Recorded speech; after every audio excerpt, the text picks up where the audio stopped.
হ্যাঁ, এবার যদি পেছান তাহলে কিন্তু এবার মাইন্ড কিন্তু কঠিন হবে। আচ্ছা, ফ্ল্যাশটা একটু ভালো করে ধরেন। হ্যাঁ, রেডি। আচ্ছা ফ্ল্যাশ ধরেন ভাই, আপনারা সবাই যদি মোবাইল ধরেন। এই গ্রামের নাম কি ফরিদপুর না, ফরিদপুর সদরপুর ভাঙ্গা, ফরিদপুর ভাঙ্গা মাইজেল গ্রাম। হয়েছে কথা বলা বন্ধ করেন, কেউ কথা বলবেন না। আমরা আসছি হচ্ছে ফরিদপুর মাইজেল ভাঙ্গা, না ভাঙ্গা মাইজেল গ্রাম, কালিয়া ইউনিয়ন। আচ্ছা আচ্ছা আচ্ছা। এখন এখানে আমরা এসে পেয়েছি একজন ইমাম সাহেব হচ্ছে এখানে নামাজ পড়াইতেছে এবং একই সাথে তিনি একজন খ্রিস্টান এবং এই এলাকার ভিতরে খ্রিস্টানদের দাওয়াতি কাজ করে। তো এই শবে বরাতের দিনও উনি নামাজ পড়াইছে, মোনাজাত করছে এবং ইনার পিছনে যারা নামাজ পড়ছে এদের নামাজ, খ্রিস্টানের পিছনে তো নামাজ হয় না সাধারণত। আচ্ছা, এরপরে হচ্ছে আর একজন হচ্ছে মোটামুটি জেলা দায়িত্বে আছেন, উনি হচ্ছে জেলা দায়িত্বে আছেন খ্রিস্টানদের এই ফরিদপুরের। আচ্ছা, এখন সর্বশেষ যে ইমাম সাহেবকে দাওয়াত দিছে ওই ইমাম সাহেবের মাধ্যমে আমরা জানতে পারছি যে তিনারা খ্রিস্টান। এখন যাকে দাওয়াত দিছে সরাসরি তার মুখ থেকে আপনারা একটু শুনেন যে তাকে কি বলে দাওয়াত দিয়েছিল এবং কেন আজকে তারা এসেছে বলেন। আসসালামু আলাইকুম ওয়া রাহমাতুল্লাহ। আমি শফিকুল ইসলাম, আমি বাবুনগর মাদ্রাসায় পড়ালেখা করছি, সাথে হাটাজারি মাদ্রাসায় উলুমুল হাদিস পড়াশোনা করছি 2 বছর। আমি এই এলাকায় নতুন ইমাম নিয়োগ হয়েছি, সেই সুবাদে ওনাদের সাথে আর কি আমাদের একজন মুসল্লি বিভিন্ন জনের সাথে পরিচয় করাই দিচ্ছিল। সেই বিভিন্ন জনের সাথে পরিচয়ের সুবাদেই ওনার সাথে আমার পরিচয়, ওই মুসল্লি ওনার সাথে আমার সাথে পরিচয় করাই দিচ্ছে। তো পরিচয়ের পর্যায়ে উনি আমাকে বলতেছে যে ভাই আসেন, আমরা তো একই শ্রেণীর মানুষ, দুজনই আলেম, তাহলে আমাদের পরিচয়টা আর একটু গভীর হোক। আমি বললাম কীভাবে গভীর হবে? এরপরে বলতেছে যে আমরা একটা কোম্পানির কাজ করি, ওই কোম্পানিতে চাইলে আপনি আমাদের সাথে কাজ করতে পারেন। আল্লাহর রহমতে চাইলে এখানে টাকা পয়সার আপনার কোনো অভাব হবে না। আপনি আপনাদের সাথে থাইকা আমেরিকা, লন্ডন, বড় বড় রাষ্ট্র আপনি সফর করতে পারবেন, ভ্রমণ করতে পারবেন, টাকা পয়সা নিয়ে চলবেন। আর মসজিদে ইমামতি করে কয় টাকা দেয় আর আমাদের? আমি বললাম যে কী কাজ এটা? বলতেছে দিনের দাওয়াত। ওই দিনের দাওয়াত কইরা টাকা পাওয়া যায়, এটা এমন কি দিনের দাওয়াত একটু বলেন আমাকে বিস্তারিত কইলা। উনি বলতেছে কয় সব নবীর কথাই তো কোরআন শরীফে আছে, আমরা শুধুমাত্র করি কি ঈসা নবীর দাওয়াতটা আমরা বেশি দিই, অন্য কোনো নবীর আমরা দাওয়াত দিই না, আর আমরা তাকেই মানি। আমি বুঝতে পারলাম যে এখানে আসলে উনি খ্রিস্টান মিশনারিদের একটা কাজ চক্রান্ত, যার কারণে আমি ওনাকে আস্তে আস্তে আস্তে আস্তে আমার লাইনে আনার পর্যায়ে এক পর্যায়ে গত পরশুদিন ফোনে আমার সাথে বলতেছিল যে কোরআনের মধ্যে মুহাম্মাদের নাম আর কয় জায়গায় আছে, তার থেকে আমাদের ঈসা আলাইহিস সালামের নাম, মাসিহা ঈসার নাম আরো বেশি জায়গায় আছে, এরকম বলতেছে। পরে আমি গতকালকে সর্বশেষ জিজ্ঞাসা করি যে ভাই আমার, তাহলে উনি আমাকে অনেকদিন ধরে পারাপারি করতেছিল যে আমাকে কি দিবে, ওই তরিকা দিবে, কিছু কিতাবাদি আমাকে দেওয়ার কথা ছিল, কিন্তু তরিকা না দেওয়ার কারণে কিতাবাদি উনি আমাকে দিচ্ছে না। বলতেছিল তরিকা যদি আপনি নেন তাহলে আপনি কিতাবগুলি আমাদের থেকে নিতে পারবেন, এছাড়া তরিকা না দিলে আপনি আমাদের কোনো কিতাব পাবেন না।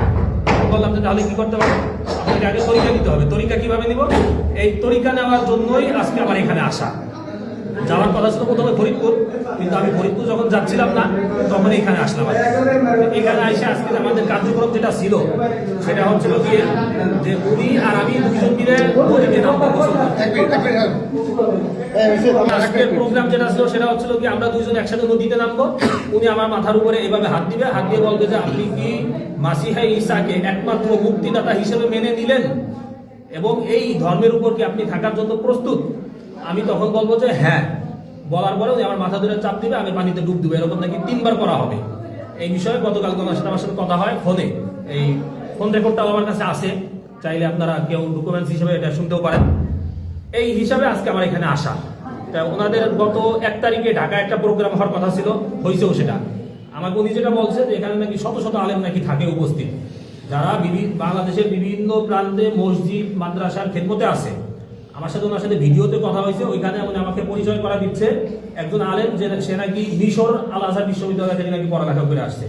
তাই উনি আমাকে যখন পরিচয় করা যায় তখন উনি এখান থেকে বলতেছে কাইফা হাল, আমিও এদিক থেকে বললাম যে কাইফা হাল ইয়া আখি আলহামদুলিল্লাহ ইবি খায়র, এরকম বললাম। এরপরে দেখুন আমার বাংলা বলতেছে, তাই বুঝলাম যে উনি মিশর থেকে পড়ালেখা করে যদিও আসে নাকি সত্য না মিথ্যা আল্লাহ জানে, তবে উনি আর কি আরবি কিছু পারে।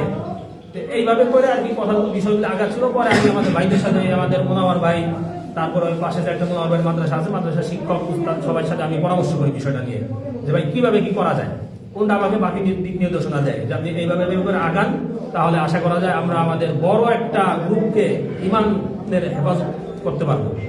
এই হচ্ছে আমাদের আজকের বিষয়। তো বাদ বাকি কথা তাই আশা করি স্বীকার করতে হবে এই জন্যই কারণ সকল প্রকারের ডকুমেন্টস আমাদের কাছে অলরেডি আছে। আমার কাছে আছে। এই যে কিতাবগুলি দেখতেছেন, এই কিতাবগুলো উনি আমাকে আগে অনেকবার বলছে যে কিতাবগুলো ওনার কাছে আছে, কিন্তু দিবে না কেন? তরিকা না নিলে নাকি কিতাব দিতে পারবে না।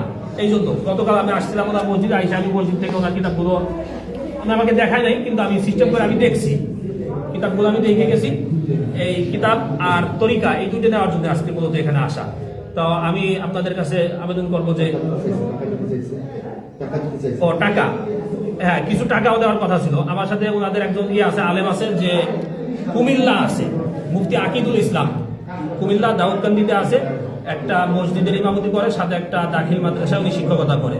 তো ওনার সাথেও আমার সাথে গতকালকে কথা হয়েছে প্রায় 20 মিনিট এই হোয়াটসঅ্যাপে। এটাও আমার কাছে কল রেকর্ড আছে।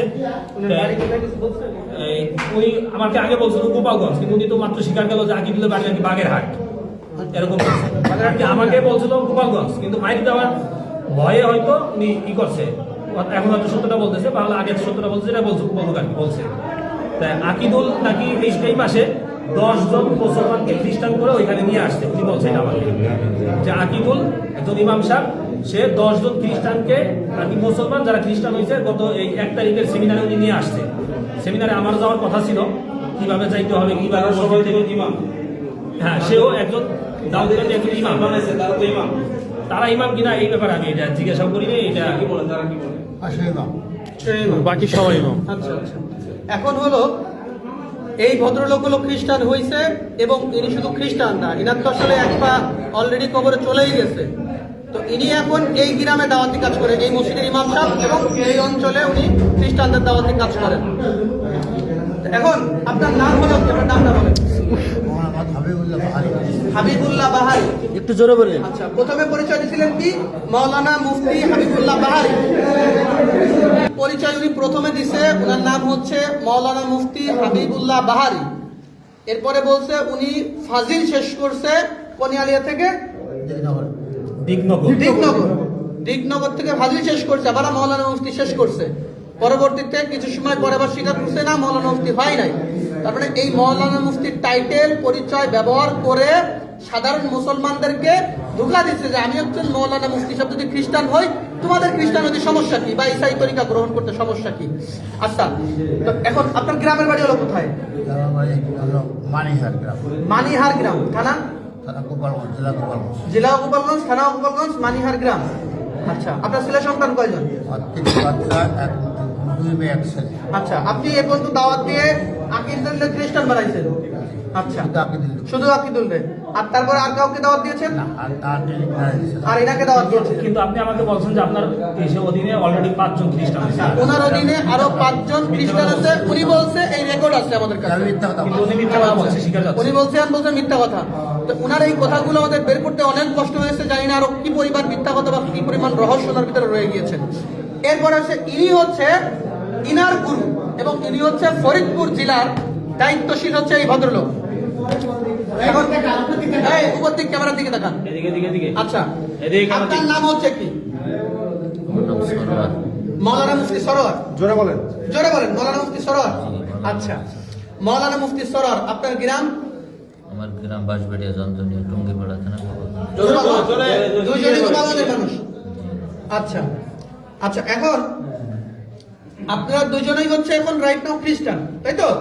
আচ্ছা, আপনি হচ্ছেন একজন বক্তা একই সাথে, তাই না? আপনি বলছিলেন উনি মোটামুটি অত্র অঞ্চলের মোটামুটি একজন জনপ্রিয় বক্তা এবং একই সাথে খ্রিস্টান ধর্ম প্রচারক। এবং ওনার কাছ থেকে কতজন এবং এই জিনিসটা কি বলছিল আপনাকে? আচ্ছা, উনি দাওয়াত দিয়েছিল। আচ্ছা, আমি জিজ্ঞাসা করছি যে আপনি কতদিন ধরে এখানে আসছেন, এই ধর্মে দীক্ষিত হয়েছেন? উনি বলছেন যে 1 বছর। 1 বছর। তা আমি জিজ্ঞাসা করছি আপনি কার থেকে হয়েছেন? আমি হয়েছি সরোয়ার থেকে। আমি বলছি 1 বছর আসছি এখানে। আচ্ছা, আপনি হয়েছেন সরোয়ার থেকে? আপনি এরকম বলছেন, আর আপনি সরোয়ার থেকে। এক মিনিট, ওদিকে চলে আসুন। আপনি রাইট, এদিকে তাকান। আপনাকে খ্রিস্টান বানাইছে কে? এক কথায় উত্তর দিবেন। আকিদুল বানাইছে। আর আপনি তো আকিদুলকে খ্রিস্টান বানাইছেন, আপনি স্বীকার করেন তো? তাহলে আপনি তো এক কথায় 4 রকমের কথা বলতেছেন। আপনারা সরাসরি খ্রিস্টান কে বানাইছে আপনি বলছেন প্রথম ইনার কথা, ইনি হচ্ছে এদিকের প্রধান। আমি সত্যি কথা বলি। আপনি না আপনাকে খ্রিস্টানের দাওয়াত দিছে উনি, স্ট্রেট ফরওয়ার্ড কথা বলবেন। উনি দেশে চুপ, আর কোনো কথা হবে না। উনি আপনাকে দিছে, তাহলে আপনি বলছেন যে এই পর্যন্ত আপনি কাউকে দাওয়াত দেন নাই। এক, তারপরে হলো যে আপনি হচ্ছে নিজে খ্রিস্টান হয়েছেন, এরপরে আপনি বলছেন, আপনারা ভয়েসে বলছেন যে উনি মানে মানে অনেক টাকা পায়, হ্যাঁ, যার কারণে ওই টাকা নিয়ে উনি ফ্ল্যাট নিয়ে ঢাকায় থাকে।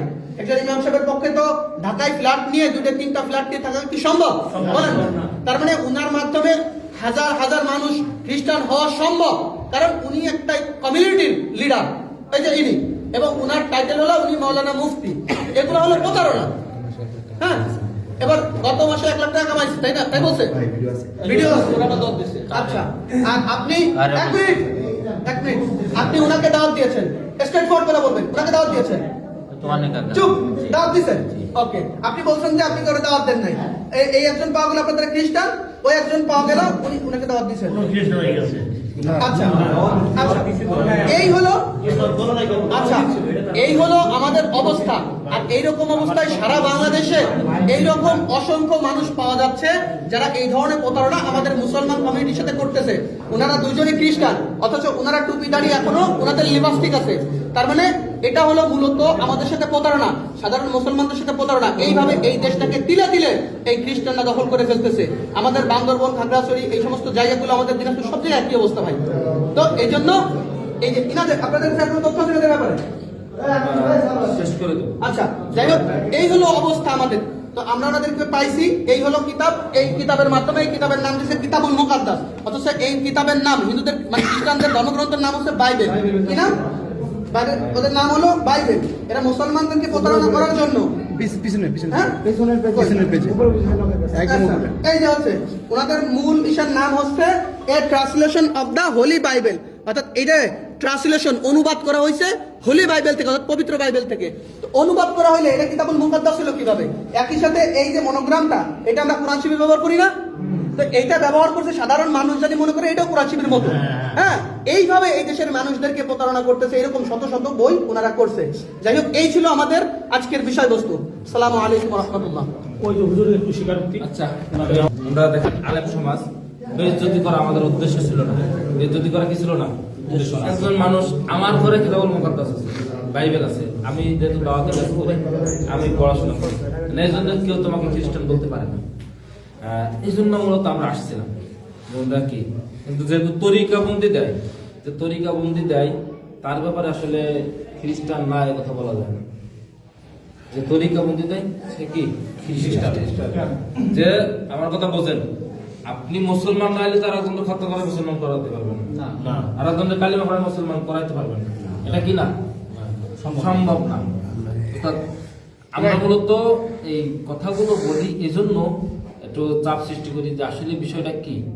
আমরা ওনাদের কাছে একটু চাপাচাপি করছি যাতে যে আমাদের ভাই দিন শেষে তারা সবাই আদম হওয়ার সন্তান, আর মুসলমান ইমানদার হলে তো কোনো কথা নেই। মোবাইল করে কথা বলবেন না, কিছু করে কথা বলবেন না, কানে রায় কথা বলবেন না।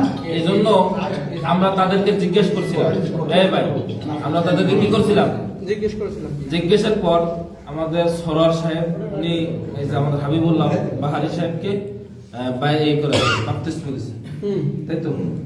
হ্যাঁ, এই যে বাপ্তিস্ম দিয়েছে, আমরা আসলে সম্মানিত মানুষ, আমরা চাই না এটা করতে, কিন্তু শয়তানের দোকায় করে হয়তো করে ফেলছে।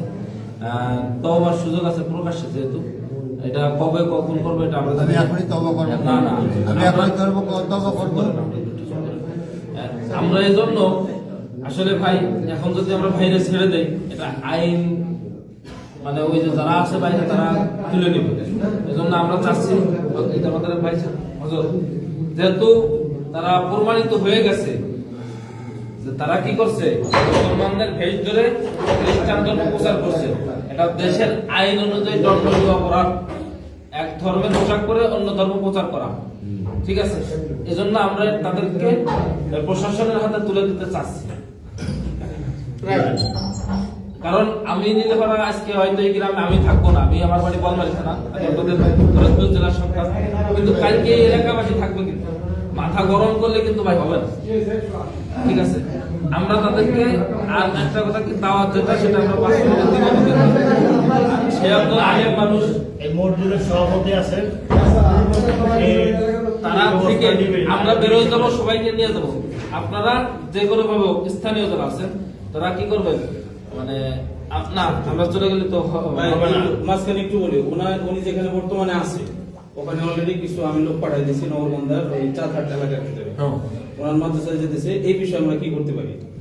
ওই বিষয়ে যদি উনি ফিরে আসে বা ওই এলাকায় কাকে দাওয়াত দিছে কিনা, আসলে তো এগুলো কাজ লং টাইম করা লং দরকার। টাইম ওই মাদ্রাসার শিক্ষকরা খ্রিস্টান হওয়ার শিক্ষক- সম্ভাবনা আরো খুব বেশি। ওই মাদ্রাসার শিক্ষক খ্রিস্টান হওয়ার সম্ভাবনা প্রধান বেশি। শিক্ষক তার মত অনুযায়ী মানুষকে নেয়। হ্যাঁ, আমাদের কালিয়াতে এরকম ঘটনা পাওয়া গেছে যে মাদ্রাসাটা পরিচালনা হচ্ছে খ্রিস্টানদের টাকায়। না, সুতরাং খুব সম্ভাবনা আছে ওনার মাদ্রাসার পুরো সিস্টেমটা এই ওনাকে পানি দেন তো একটু। এখন বিষয় হলো যে ওনার মাদ্রাসায় আমরা যেতে পারি, এটা একটা হইতে পারে। আর আরেকটা বিষয় হলো দাঁড়ান, চুপ করেন। সভাপতিকে মাদ্রাসা আমি একটু বলছি, সভাপতিকে আমার ভিডিওটা বন্ধ এখন। সভাপতি আপনি না